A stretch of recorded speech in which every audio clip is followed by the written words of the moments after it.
এই হাওড়ারই বরগাছিয়া পঞ্চায়েতে এক মারাত্মক অভিযোগ পঞ্চায়েত প্রধানের বিরুদ্ধে। তিনি নাকি সব কিছুতেই 18% কমিশন টান। যেমন ধরুন, ঠিকাদার নিকাশি নালার কাজ করবে, তাকে দিতে হবে 18% কাটমানি। এরকমই অভিযোগ উঠছে। শুধু অভিযোগ নয়, যারা অভিযোগ করছেন তারা একটা ভিডিও ফুটেজও সার্কুলেট করছেন, যে ভিডিও ভাইরাল। তো তারপর আমরা পঞ্চায়েত প্রধানের সঙ্গে যোগাযোগ করি। তিনি অবশ্য কোনো অভিযোগই মানছেন না।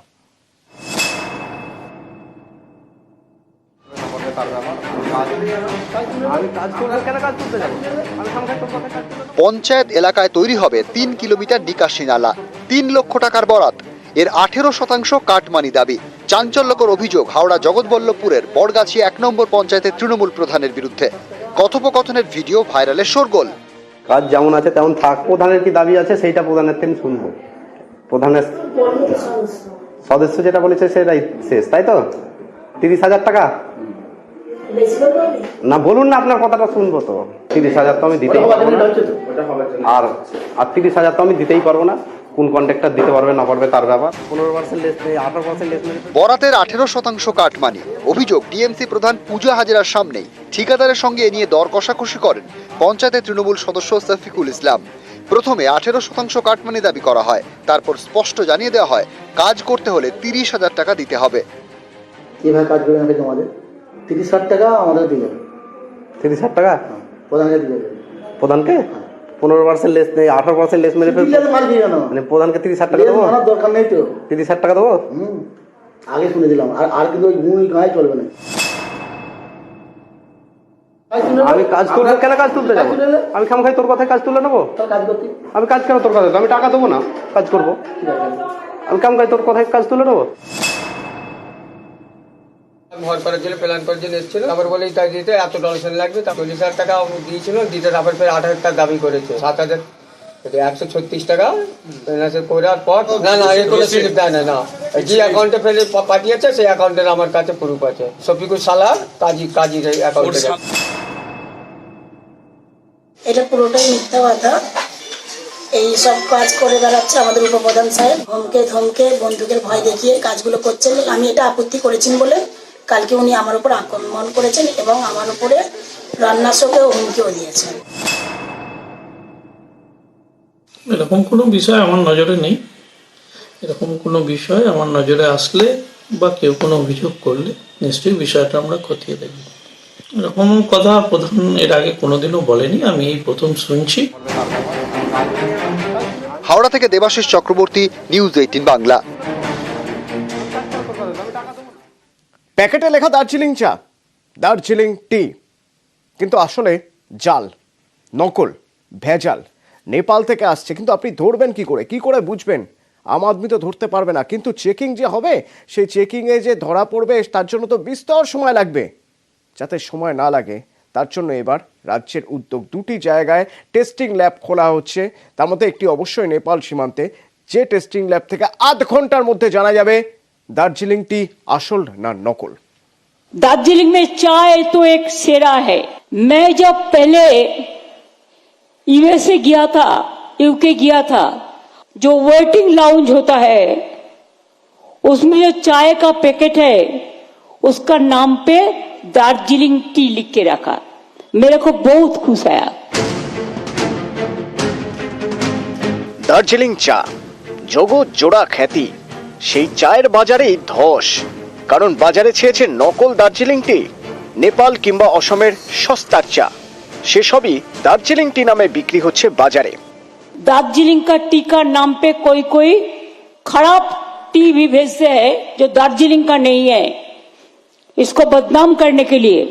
उसमें हम लोगों ने तैयार किया इसको सिस्टम। हम ऐसा करेंगे कि हमारा दार्जिलिंग का टी को बदनाम करने का कोई जायगा हम नहीं देंगे।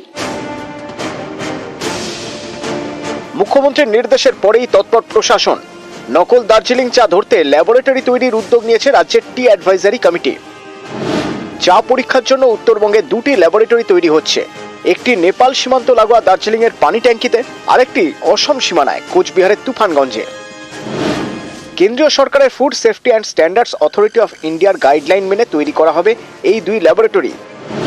এখানে টেস্ট করা 30 মিনিটের মধ্যেই চায়ের গুণমান জানা যাবে। এক একটি ল্যাবরেটরি তৈরিতে খরচ হবে 26 কোটি টাকা। নেপালের চায়ে জোর ধাক্কা খাচ্ছে দার্জিলিং টি। নেপালের চায়ের উৎপাদন খরচ দার্জিলিং এর চায়ের তুলনায় কম, তাই নেপালের চায়ের দামও তুলনায় কম। দিন দিন উত্তরবঙ্গের বাজারে বিক্রি বাড়ছে নেপাল চায়ের। টি বোর্ডের দেওয়া তথ্য অনুসারে গত 3 বছরে নেপাল থেকে 370 লক্ষ কেজি চা চোরা পথে ভারতে ঢুকেছে। পুরোটাই দার্জিলিং টি বলে বিক্রি হয়েছে। প্রকৃত দার্জিলিং টি এর বিক্রি ধাক্কা খাওয়ায় তার উৎপাদনও কমেছে। গত কয়েক বছরে দার্জিলিংয়ে বেশ কয়েকটি চা বাগান বন্ধও হয়ে গিয়েছে। এই পরিস্থিতি থেকে ঘুরে দাঁড়াতে উদ্যোগী হয়েছে রাজ্য সরকার। নকল দার্জিলিং টি ধরতে তৈরি হচ্ছে ল্যাবরেটরি, একটি অসম সীমানায় আরেকটি নেপাল সীমান্তে। আবির ঘোষাল, নিউজ 18 বাংলা। শীত জাঁকিয়ে পড়েছে, আর এই শীতের সময় জঙ্গলমহল ঘুরতে যান প্রচুর মানুষ। এই সময় টুরিস্টের আনাগোনা বেড়ে যায় বেলপাহাড়ি চত্বরে। কিন্তু এবার সমস্যা আছে। বেলপাহাড়িতে যে বাঘিনী ঘুরে বেড়াচ্ছে, ওড়িশা থেকে ঝাড়খণ্ড হয়ে বাঘিনী বেলপাহাড়িতে, তাই এবার বাঘিনীর আতঙ্ক। এই পর্যটনের ভরা মরশুমে বেলপাহাড়ি ভয়ে কাঁটা হয়ে আছে। রাজু রয়েছেন আমার সঙ্গে এই বেলপাহাড়ি থেকে। রাজু, কি অবস্থা, কিভাবে সামলানো হচ্ছে? একটা টিম তৈরি করা হয়েছে বাঘিনী ধরতে, তারা কিভাবে সামলাচ্ছে? দেখো, প্রথমত বলবো, এই যে বাঘিনীর কথা বলা হচ্ছে, এই বাঘিনীর নাম হচ্ছে জিনাত। একে মহারাষ্ট্র থেকে নিয়ে এসেছিল গত নভেম্বর মাসে 15ই নভেম্বর নিয়ে আসা হয়েছিল। এটা নিয়ে আসা হয়েছিল উড়িষ্যাতে, এবং উড়িষ্যার যে সিল্লিপাল জঙ্গল রয়েছে সেখানেই ছাড়া হয়েছিল বিশেষ টেকাল লাগিয়ে 25শে নভেম্বর। এবং তারপরেই সেখান থেকে এই জিনাত হঠাৎ ফসকে বেরিয়ে যায় এবং প্রথমে ঝাড়খণ্ড এবং তারপরে চাকুলিয়া এবং ইতিমধ্যে বেলপাহাড়ির যে একদম সীমান্ত এলাকা, সেই এলাকায় ঘুরে বেড়াচ্ছে এই বাঘিনী জিনাত। সেক্ষেত্রে উড়িষ্যা এবং ঝাড়খণ্ড বন দপ্তর যৌথভাবে এই জিনাতকে আবার পুনরায় কাবু করার পরিকল্পনা করছেন এবং বিভিন্ন জায়গায় তারা ব্যারিকেড করেছেন। অপরদিকে ঝাড়গ্রাম লাগোয়া, সেক্ষেত্রে পর্যটকদের একটা ভরমার পর্যটক রয়েছে। এই সময় শীতের সময় পর্যটকরা এসেছে, তাদের নিরাপত্তার জন্য ঝাড়গ্রাম বন বিভাগের তরফ থেকে বিশেষ নজরদারি এবং বর্ডারকে সিল করে ফেলা হয়েছে। মূলত মাত্র 3 থেকে 4 কিলোমিটারের মধ্যেই এই জিনাত রয়েছে। সেক্ষেত্রে এই বাঘের আতঙ্ক পুনরায়, একদিকে যেমন পর্যটকদের কাছে একটা আতঙ্ক, অপরদিকে একটা উৎসাহ বাঘ দেখার।